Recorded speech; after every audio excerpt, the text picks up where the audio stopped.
Hey everybody, Jason here with Link. We're out here in Medford, Oregon. We're at an event for Panic Main, which is their Grand Prix. We've got a bunch of Corollas around here, but something we're excited to show you guys is actually what we got in this Corolla.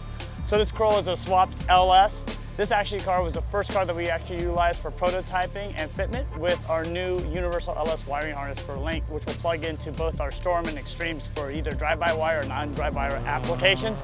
So here's our actual harness in all its glory. So again, this harness is intended to be a universal swap harness. So it's intended to go through the firewall in the center position for right-hand drive or left-hand drive applications, as well as, like we said before, it works for drive-by-wire and non-drive-by-wire applications as well.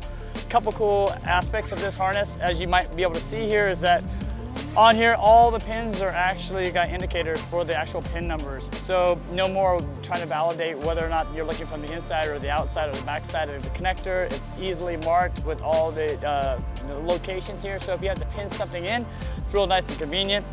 The harness, again, really nice quality. As you know, there's quite a few other LS harnesses out there. Some of the quality isn't great. This is, again, kind of a consumer grade, so it's not truly like a motorsports, but it does have some motorsports aspects. Again, with everything being labeled, we've got a nice chassis integration piece here. We actually have some other product that's going to be coming downstream. One is actually going to be for the PDM as well as a fuse box. So if you want to have your pre-existing chassis and you just want to integrate it, this is the connector you would use. If you have no wiring in the car and you need power management for the rest of the chassis, we'll have a couple of different solutions for you. As you can kind of see here, again, super clean, easy to see as far as the notations. Again, we wanted it to be very, very simple.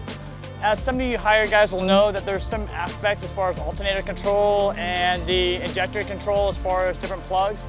In the instructions, we'll have a list of what this harness is actually supposed to support. So no more chasing it down. You'll actually have some part numbers in there to know which alternator you need to have or which alternator you need to purchase, as well as what these connectors will actually fit. So there'll be a lot of good information on the instructions. So I hope you guys enjoy, and we're gonna get back in and do some more laps. Take care.